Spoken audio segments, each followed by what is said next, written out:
cry, I will cry. I will live a little go. I will live a little die. I will live a little go. Akitugutu Morocco, ma chérie Coco. I will buy for you Ferrari, ma chérie Coco. Sawa sawa tu, baby. Sawa sawa tu, mami wewe ni wangu, maisha ni wangu wewe. Chichachi usikie kelele, omba utuba.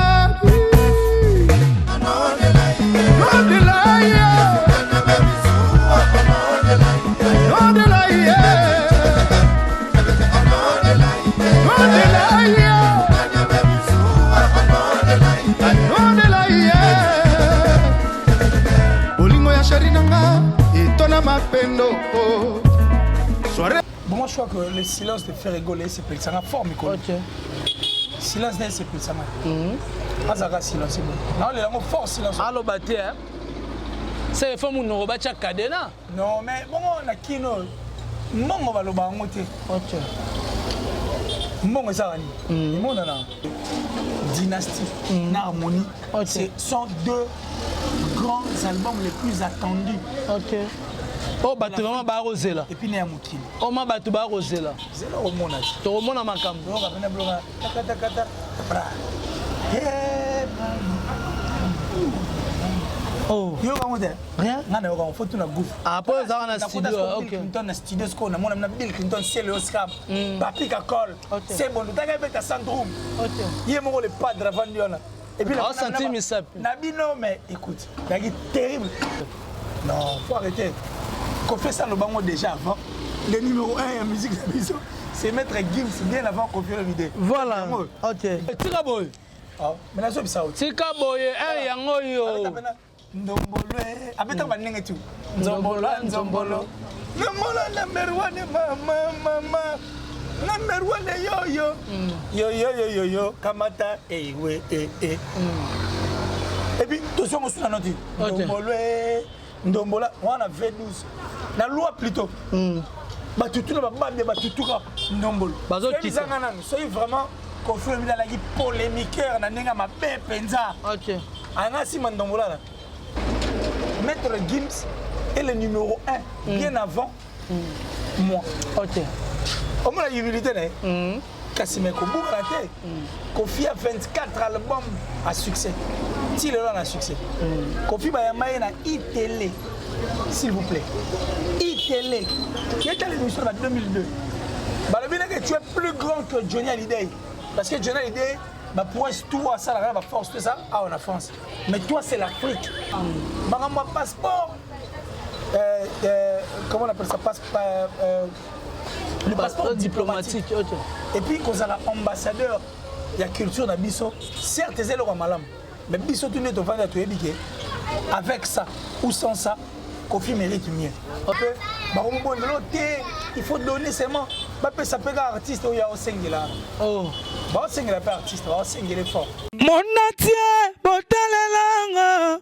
Congo température, ya maman Rosette la fleur, nadambu. Congo température, et na mo pepe asika, ya tobina Congo température, et na mo pepe asika, ya tobina Congo température. Vous suivez partout votre chaîne que vous aimez beaucoup avec votre humble serviteur, Héritier Iboula, représentant valable à Bayaka, l'homme de Beta Biloko. L'homme de Misala, abonnez-vous massivement sur notre chaîne et n'oubliez pas aussi de liker, bien de partager nos émissions et au sein de la TikTok on a l'élection. Suivez les gens au s'abonner. En tout cas, félicitations, continuez toujours à repartager mes émissions. Ceux qui peuvent s'abonner, c'est comment sentir qu'on cliquer sur la torche, la cloche et ça la TikTok on a l'émission la notification. Il y a une émission Nabiso. Moi, Héritier Iboula, je dis merci à Banderonio sur Obalinganga.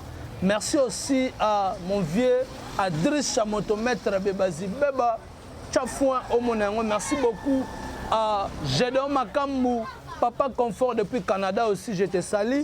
Je dis encore merci beaucoup à Maître Sky. Maître Sky, vrai golo à Nengam qui était Maître Sky. Je te salue. Merci aussi à tout puissant champion Wadol depuis La Rochelle. Merci beaucoup à Esther Mavara, la Mavaralos.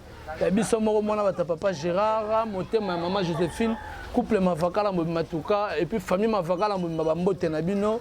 Pesa confiance na yo na agence CP o ezomi bongo na Aksaray na mboka Istanbul na Turquie wana. Okuta bongo Maite Didier Mungongo oaza na kati ya agence Cristiano Pedro et puis na Angola toza bongo na kati ya Popular na Popular omona agence Cristiano Pedro za suwana omona Silas Pedro aza wana pona ko assurer ba sécurité ya ba biloko na bino ba export pe importation o nyonso lingo sa na mboka Congo to lingo sa na mboka Angola. CP agence Cristiano Pedro ezana pona ko assurer ba transfert à biloko na bino en toute sécurité et rosala kitoko na Eleng. Merci beaucoup aussi à Belle Bride Aneli Tambwe, Jessica Djenga London, pourquoi pas à Boss Amadji. Merci beaucoup à Junior Amadji de te saluer. Merci aussi à Blaise le padre, pourquoi pas à Aris Moussafir, apporte de la presse Dali Iboula maman mon compte maman Adalex et puis bébé Daniel bébé Star. Par rapport à l'actualité musicale, Bandeko Baby très bien que non.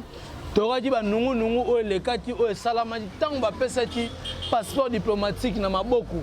Ya adaju na games et créer tout le monde a une réaction d'artistes musiciens n'engue ba réagir ça qui par suite ya maramboana. Tu Robert appelle sous ma solo vie évolution musique na biso n'engue ezaro évoluer. Est-ce que Maramouza retient bien, que Maramouza retient faux? Pour l'année, on va nominer Bandeko Moussoussou, comme ambassadeur de la culture congolaise, et c'est un Maramébélé, et ça, moi, héritier Iboula aujourd'hui, dans Yambeli Bino, qu'il est si haut, on a un plateau à tueur des mensonges, autre peu qu'on brosser certaines actualités, au Eza, na Katia, culture, Yamboka, on appelle si directement Mbote. Bonjour, qui est ici? Bonjour, héritier Iboula. Héritier Iboula Mouyara solo bonjour en tout cas merci à Batutu. Donc ça dit Batutu Balinga Killer moi je les aime. Mon vieux Gianni c'est un chouma pour tout banga Mouchuri de Suisse le gros du temple merci à maman chérie, maman Julien Dié, mon lycée depuis les États-Unis. Merci comme ça à Datichou, la plus suspecte, la plus discrète depuis la France, donc la sponsor officielle. Merci infiniment. Merci à Delpure à venir, André Malou. Voyez vous qui a relevé à la raté, c'est l'amour en chair et en os. Et je pense encore à Yannick Kaïma, la vraie monnaie invisible. Donc c'est-à-dire lui, c'est l'homme à la précision de la montre suisse, la prunelle du chef Yannick Kaïma. Merci infiniment, la top modèle, la plus sexy, la plus belle en tout cas, de sa ville et de son pays. Je ne peux que dire merci. Tout va qui est ici. Donc moi je les aime. Bill Mobuka, Kouloutou depuis les États-Unis toujours. Donc je dis merci. Et puis ainsi que mon frère Guy Beka. Depuis les États-Unis, mais ça les bien. Je crois qu'on s'est retrouvés autour, en fait, sur ces plateaux. Je dirais bien sur ces plateaux, j'allais dire autour de cette table, mais sur ces plateaux. Héritier Eboula qui est ici. Tout ça, il est au talent. Tout à l'heure, on a les questions à héritier. La réponse est qui est ici. Voilà. Ça nous a fait. Merci à Muller Nanga. Donc, et puis, on dit merci à Nadine Gorbatchev. Donc, ça la mission bien. Donc, voilà. Voilà, merci beaucoup Kila Stosano Awa. Santé Neni. Bon, santé pena, mais tu vas santé ça bien ngali ngana makamona dit. Toi patient consignant et puis répondre à tout le monde mboka biso makamutu ko tikela monza. Makamutu ko tikela nzambe. Alors total la nzambe Dieu te contrôle tout. OK. Mais tout ça va bien. Tout ça va bien. Voilà, tout ça va bien, le lobande ko ba Rolanda yo.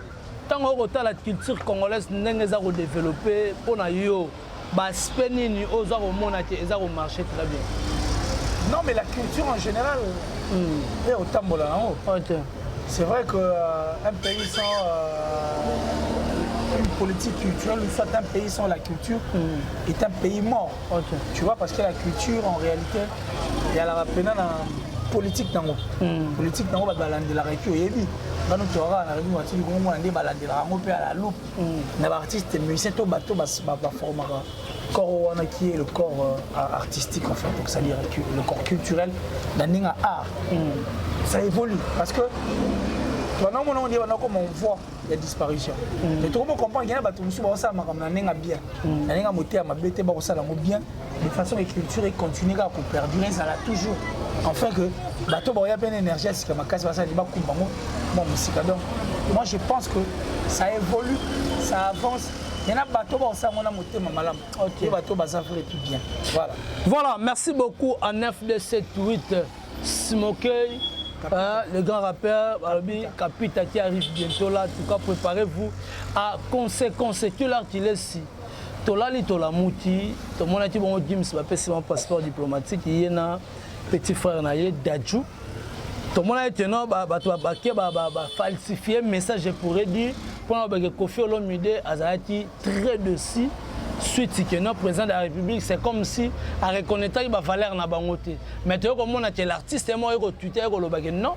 Message joana auto mon a dit on est à l'okuta. Il écoute à soutenir ba artiste wana logo la James na da jupo baza ba artiste mon peu baza crédible et puis baza ba représentant valable ya mboka na biso. Et ça là ton neni par rapport à image wana ndenge bimayi. Mais bon, revue dans ce Congo, on a déjà, bien. Et puis on sait comment tous ces gens-là fonctionnent, comment tous ces gens-là voient les choses, comment est-ce que la moins vision, la moins autre.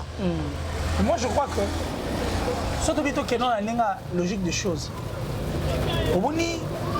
parmi les artistes et musiciens humbles et ambos, Kofi fait partie. Bon, il y a une place de Kofi aussi au monde. Loban. Il y a la TV. Alors, on peut vexer artistiquement parlant. Artistiquement parlant. Ah, qu'il est son enfant dans le Congo, ton enfant dans le Congo. Il y aura un RDC dans la Zaïre. Ok. Bah, mais c'est on va combattre à trop. Bana wenge. Wane. Aye les sous-salobi, bah musicien, aye olobate formateur na musique azalaraté. Si oui ça ngai makamnya mabia le bien. Ah. Appelez si moto t'appelez. Non mais qu'est-ce qu'il y a d'orgueil dans ça? N'est-ce pas que c'est une personne qui est plaintive? Ah. À se plaindre regarde. À se plaindre. Pas à se plaindre tout le monde parce que se plaindre c'est fort. Alors biga makambo ya vivre. Et puis, il a expliqué qu'il y a adversité, et ce qui est tout à fait normal et logique. Et puis, surtout, on est dans il y a formateur. Et donc, il va faire un exprès. Alors, c'est la vérité. On te rappelle, confusion. On a confusion à trop. On a lit pas moto, mais on a boulangerie 2 heures avant. Mais à combien 2 heures après? Là, c'est ça. Ah, ben, lit pas moto. Quand c'est chauffeur, c'est là. Non, mais attends. Na moto. Faut tête. Ok. Alors, on a faut tête. Et puis, depuis la nuit des temps, tu as un lit par rectangle carré. Quand tu as un lit par rectangle, maman parle de ça. Ok. Carré. Mais ça a carré, mon gars. Normal, il y a un carré. Tu as un lit par carré. De toi-même. Soit même lit pour carré. De toi-même. Réellement, que lit pour carré.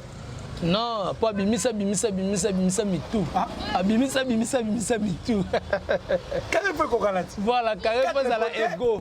Voilà. Si on a un rectangle, on a de la carré. Carré, ok. Et là, on a la biseau. Mais ça, la biseau, ça arrive. Peut-être que quand on fait le midi, on a si bien, on n'a pas l'époque. Et les gens qui savent que tu as un là, il y a un émission. Mais en réalité, surtout l'année de Marambouana, je ne pense pas que Maramo tout confie le Biana et ça signe orgueil. Et ça signe orgueil. À l'obligat. Mais quand il y a mon confie l'idée, il y aura cité, tu as kino, on va avancer dans l'idée. Nous na rebondi à mon moutier. Quand confie l'idée, moi na kin. Alors le but numéro 1 abisso et ça la mettre Gims. Il y a mon confie l'idée à Yesu Kolobati. Numéro 1 et ça la ngai. Non. C'est de la simplicité, de l'humilité. Ah ok. Alors on a next. Alors Maître Gims est le numéro 1, bien avant moi. Ok. Au moins la humilité, Kassimé Koubou raté. Kofi a 24 albums à succès. Si le a succès. Kofi Bayamaye na ITélé, s'il vous plaît. ITélé. Qui est à l'émission en 2002. Balabina que tu es plus grand que Johnny Hallyday. Parce que Johnny Hallyday, pour tout ça, la force, tout ça, on a France. Mais toi, c'est l'Afrique. Quand on parle des artistes musiciens en Afrique, on voit Koffi Olomide. Koffi Olomide là-bas, non, c'est fort. C'est grand, c'est fort. Non, on a dit parce que Dieu a l'idée, à ça plus que moi. Ami qui dit, c'est à Boyi même, va mettre ma solo. Mais si on vient là, il vient à orgueil. Elle a insisté sur cette affaire. Vous comprenez? Donc moi, je ne pense pas que il y a une liste de musiciens orgueilleux, il y a une liste de musiciens prétentieux de notre culture et de la musique. Koffi fait partie, ça je ne pense pas. C'est pourquoi je t'ai dit que Azaga orgueilleux, si tu es un musicien orgueilleux, tu ne vas pas retrouver Koffi Olomide pour ça dans la humilité. Donc, qu'est-ce que je veux dire par là? Mon passeport, comment on appelle ça? Le passeport diplomatique.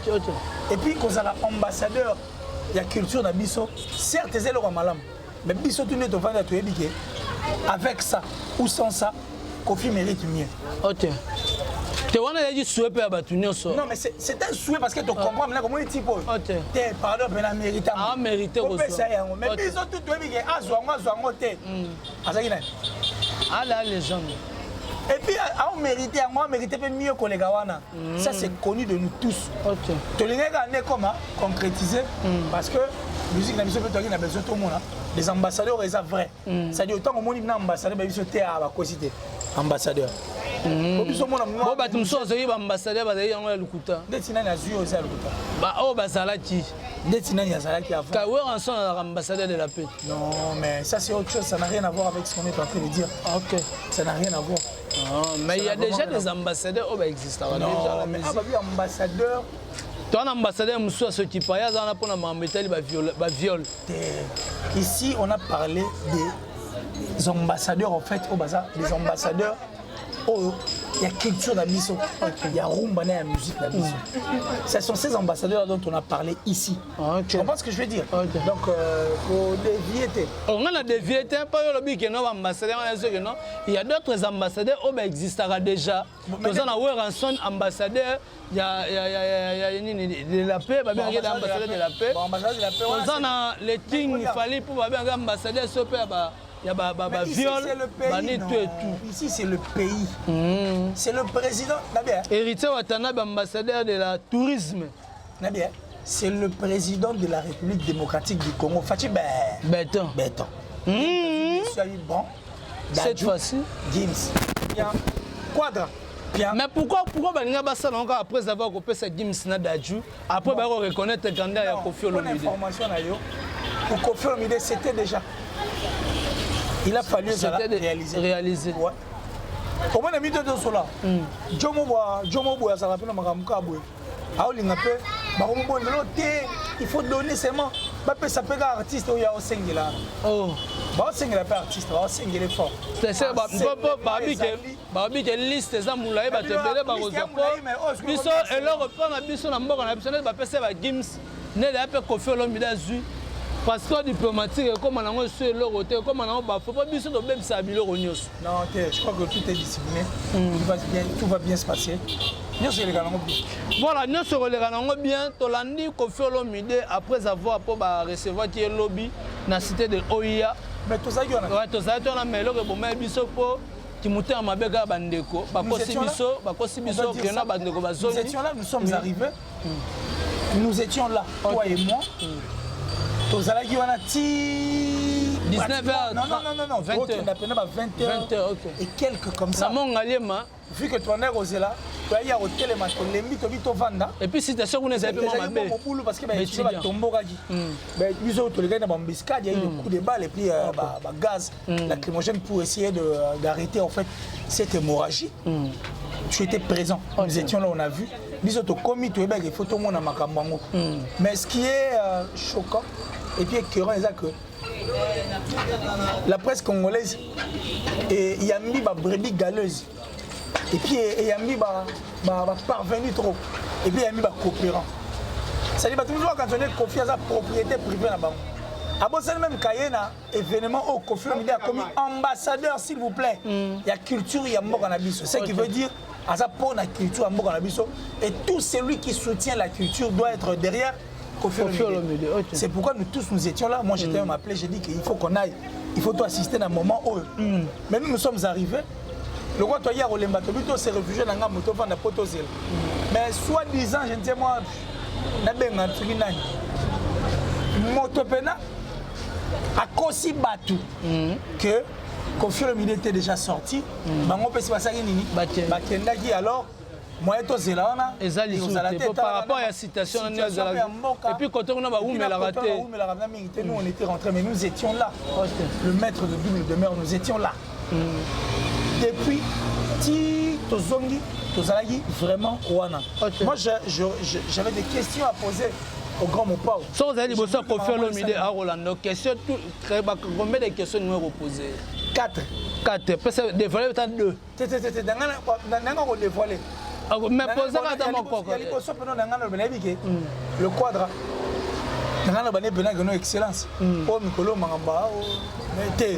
Excellence. Excellence. Excellence, monsieur l'ambassadeur de la culture de la République du Congo. Voilà. Détenant, s'il vous plaît, le passeport diplomatique. C'est-à-dire, il va valoir peine. Certes, avec ou sans, on méritait mieux que ça. On a King ya Tchatchou. On équipé, musique Nabiso, Libanais à Mboga, Nandenga bien. Nengana Tunesco, tiens, on a humilité dans des côtés. Et ça, il y a un pour Koffi, tellement qu'il est humble. Parti de on a humilité voilà et ça la question qui alinga le bon na azo même ba qualité na ba grandeur na voilà nanga bana bana no tiano humilité de côté le bana le bana OK ça là non libre on ressenti et puis ne ba tu ambassadeur ba ido za ina avant au continuer na top moi j'ai juste savoir tout le monde va aider mususu après vous allez ambassadeur et à part on a peut-être une année ba tu ambassadeur surtout pour la culture na biso pour culture na biso et ça n'a pas problème tel est bello ici la raté. Voilà. Ma question. OK. Mais toi na tika na bambata. Bambata kaka. Voilà na biso. Kilumbutila. Na bino tika. On rebetara biloko epesa elenge pesa zuate. C'est indépendamment de notre bonne volonté nous étions là. OK. C'est par la peur de la situation des combats na ne ba kosa ki biso. OK, ba kosa biso. Le maître de double demeure et ça qui ndai. Voilà. Biso to sanini. OK. Qui pega rapport. Voilà.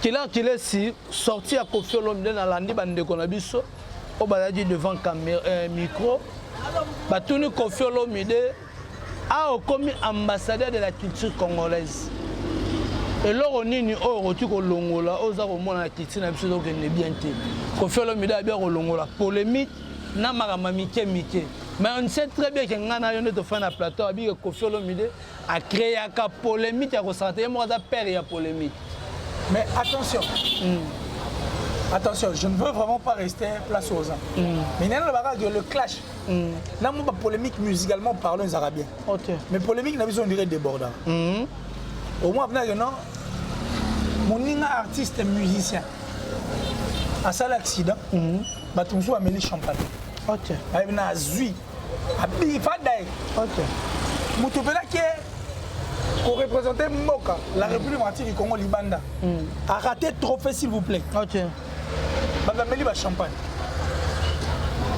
polémique est bien mais polémique est comme ma belle comme kota même le makambo il faut yango ekotate OK la polémique na la clash reste musical et puis tikalinga ba ndenge bo mais en dehors makambo etali musique na biso surtout ceux qui ont nécessité que va représenter Mboka na biso à l'extérieur tout le monde est derrière OK pour tout le monde en haut na ba Nigeria les gens ça dit les artistes nigérians se soutiennent entre eux pour preuve yo yebi na pesa même ba vidéo sur la télévision où David est en train de dire que à ce là pour ça ba featuring entre bango parce que entre bango et ça qui va propulser bazo promouvoir ba otindika ya romoni Diamond lelo aza très content de dire meilleur parce que Diamond na kata Tanzanie asali mama belé ba Rayvanna yo kana artiste na moi sur ba saka ba plein ba stade bana ba label ba ou ta pena chez Diamond c'est à dire on reste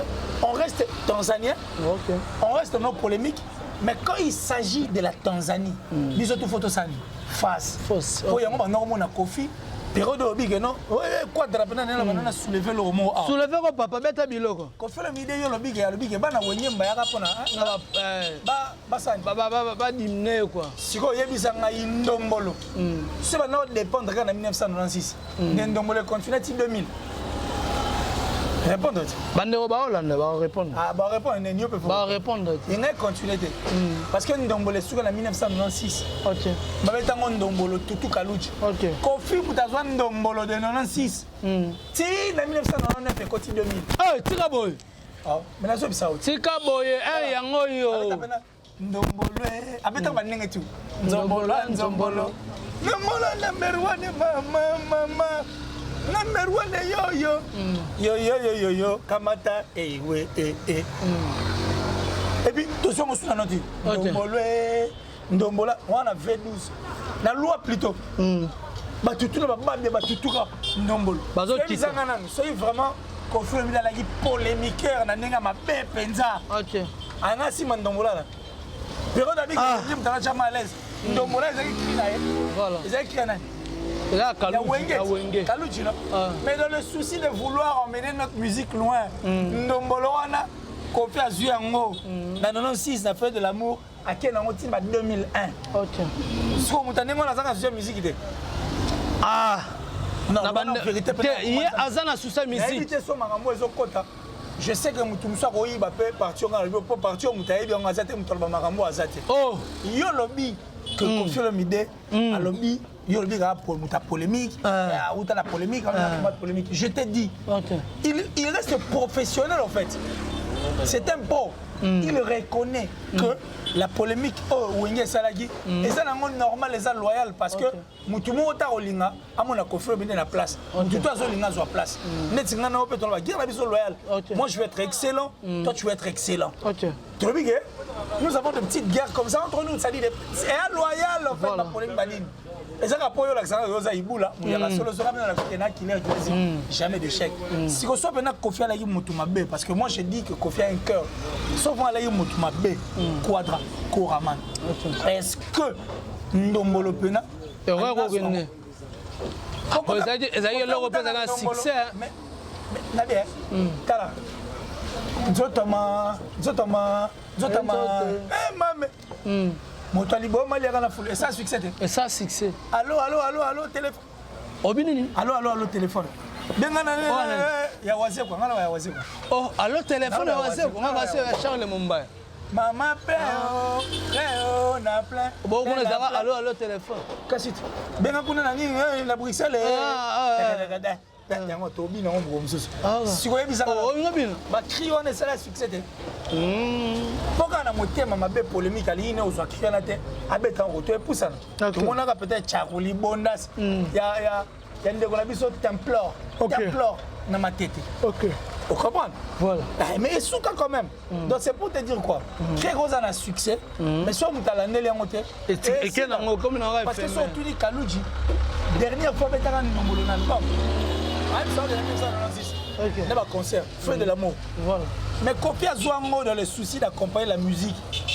Et puis il est commis certes Ndombolo. Kalouji et puis BCBG. Wenge plutôt. Et puis Ndombolo.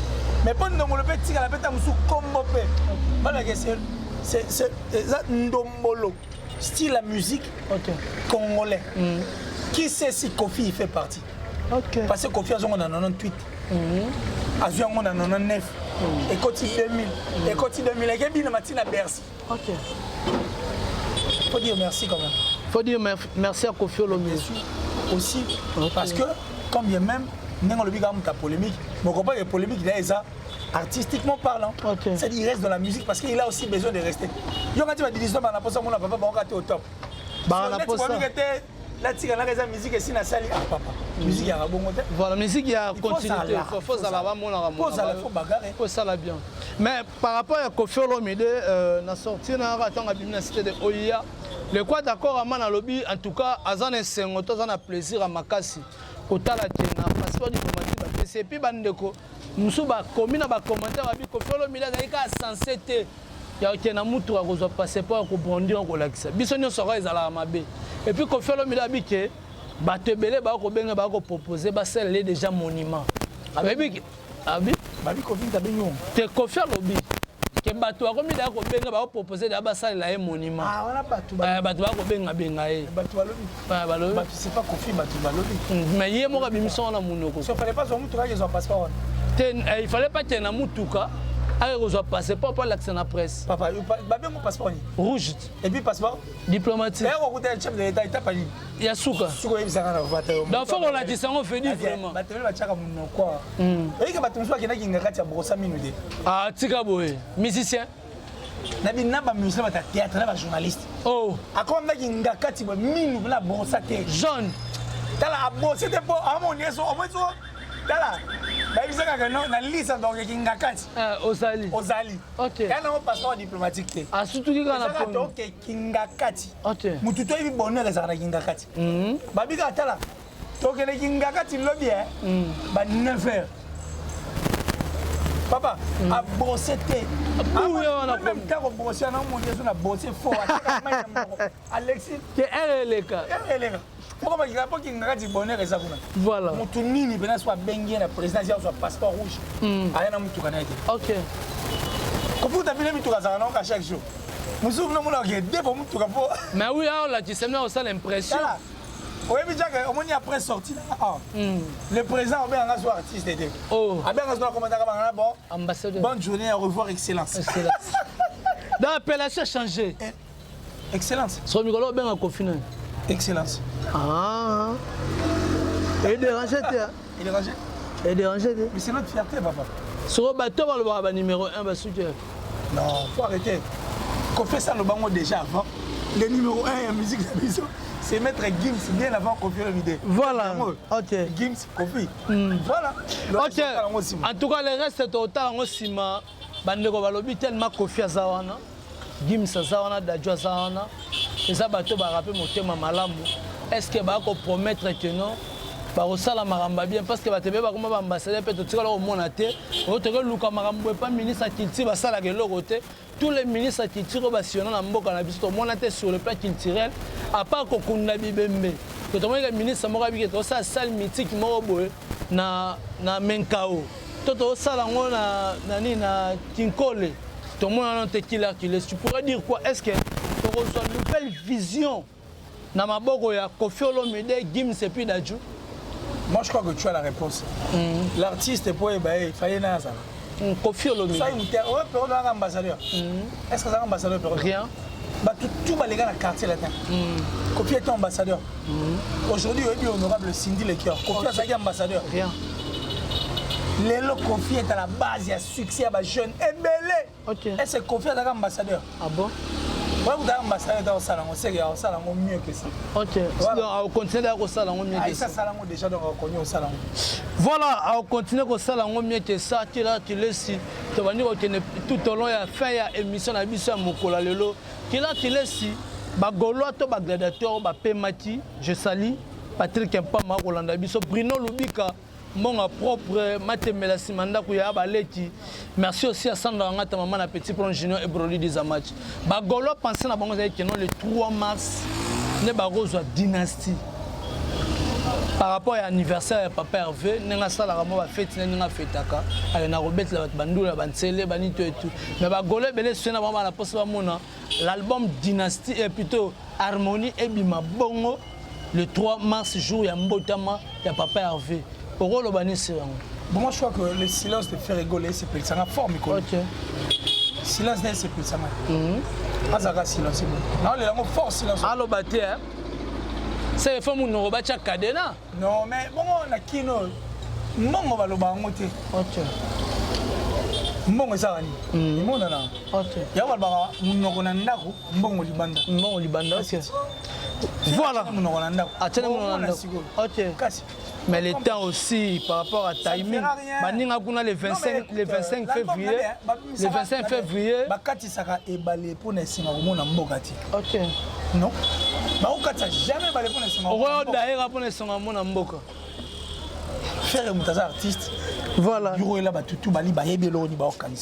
je pense que Dynastie, Harmonie, ce sont deux grands albums les plus attendus. Ok. Oh, batu vraiment ba rosé là. Et puis né amukili. Oh ma batu ba rosé là. Zelo omona. To omona makambo. Donc après bloga kata. Bra. Oh. Yo quand on Rien. On a une photo na gouffre. Après ça on a studio. OK. Clinton na studio score na mona Bill Clinton c'est le Oscar. Papika call. C'est bon, tu as fait centre room. OK. Yé mo le padre Vandiona. Et puis là, senti Misapi. Nabino, mais écoute, c'est terrible. Mister Poutine, sous Macintosh, moi, d'un an, c'est là. Sautant au sous champ, fait rigolo. Serge Mabia, Emile Alias, il y a chacun qui Voilà, merci beaucoup, Kila Antilles. En tout cas, Tika. Veut dire vraiment. La sorcellerie n'est pas un travail d'équipe. Il faut bien tembele ba na corps na biso. Maezate. Maezate. On a tout ça comme nous. To benga na mi pepenyo so mabe. Des sorciers de brebis galeuses. Voilà. C'est-à-dire va parvenir ba mouton noir, ba coopérant. Ah, ba balingi te ba tout mususu. Na ligne maman okota na polémique il y a pas de polémique. Ah, il y a pas de polémique. On a bien na maman polémique peut-être. Jamais j'ai passé temps. OK. J'ai passé temps. Voilà. Le plus important, la sorcellerie n'est pas un travail d'équipe. Si tu es sorcier, reste sorcier seul. Donc laisse les petites bêtes mourir par leur propre poison là-bas. Donc basubara bon, venez vraiment. Ba remerciement la bande ko balandi qui la plus discrète à François. Merci à mon vieux Janice Tanchunga pour tout Bangamouchouri, je suis servant le groupe du temple des Templins. Maman chérie, maman Julien Diebo Bissembi depuis les États-Unis. Il Mobuka. C'est-à-dire, Vena Bisso et Réglo. Il a droit, merci infiniment. Merci à André Malou Delfior à venir. L'amour en chair et en os. Et je dis merci à la top modèle la plus sexy et la plus belle en tout cas de sa ville et de son pays. En tout cas, un grand plaisir, un grand merci. De façon que tout le monde a fait ça bien. La vie, moi, si tu as peine, et malgré ma ramnayo. Harris également, Moussa Firi. Harris, donc merci. Et puis, Miller Nanga. Ah, Miller Rose, ma banga trop. On peut se numéro de contact. Ah, voilà. C'est très important. Il faut qu'on a dit une Gorbatchev, il y a bon. Mais le ban, ok. Grâce sur grâce. Voilà. Voilà, numéro contact. Moi, je les aime en tout cas. Mon frère Guy depuis les États-Unis. Et je ne peux que dire le plus 243 89 526 54 54. Plus 243 89 526 54 54. À l'aide de ces numéros, vous avez donc jamais de chèque né pour oublier le tueur des mensonges. Voilà. Si vous avez aimé cette émission, bon, merci. Hervé Bossitampen qui était derrière la caméra et pourquoi pas qui assume aussi la montage de cette chaîne Congo Température Télévision avec force. Faut sentir venir vraiment et Tolomo et Fanda Pesa la Moussala qui tokolilo de Tolobaka. Ba you merci ba vida kala. Merci beaucoup na Patrick Mpamou, Jean-Paul Betouma. Merci beaucoup na bandeko tout balandi biso, merci Aris Moussafir à l'assistance. Merci beaucoup vraiment na bandeko tout au bazalati branché. En tout cas, on est tous ensemble acteur Rigen Samper homme vrai. Maman m'avait chou moutete la solo mère. Julia Florida maman na Jancy, je te salue là où tu es. En tout cas, merci beaucoup à maman Fanta Fofana, maman Lanita la gabonaise. Merci na bandeko tout au balandi biso. Nenganga héritier ibula na lobaka. Tomonani Soki Nzambe Azongi Nanuti. So, si vous avez aimé cette émission, bon, merci na Hervé Bossitampen qui était derrière la caméra et pourquoi pas qui assume aussi la montage de cette chaîne Congo Température Télévision avec force. Faut sentir venir vraiment et Tolomo et Fanda Pesa la Moussala qui tokolilo de Tolobaka. Ba you merci ba vida kala. Merci beaucoup na Patrick Mpamou, Jean-Paul Betouma. Merci beaucoup na bandeko tout balandi biso, merci Aris Moussafir à l'assistance. Merci beaucoup vraiment na bandeko tout au bazalati branché. En tout cas, on est tous ensemble acteur Rigen Samper homme vrai. Maman m'avait chou moutete la solo mère. Julia Florida maman na Jancy, je te salue là où tu es. En tout cas, merci beaucoup à maman Fanta Fofana, maman Lanita la gabonaise. Merci na bandeko tout au balandi biso. Nenganga héritier ibula na lobaka. Tomonani Soki Nzambe Azongi Nanuti. Play.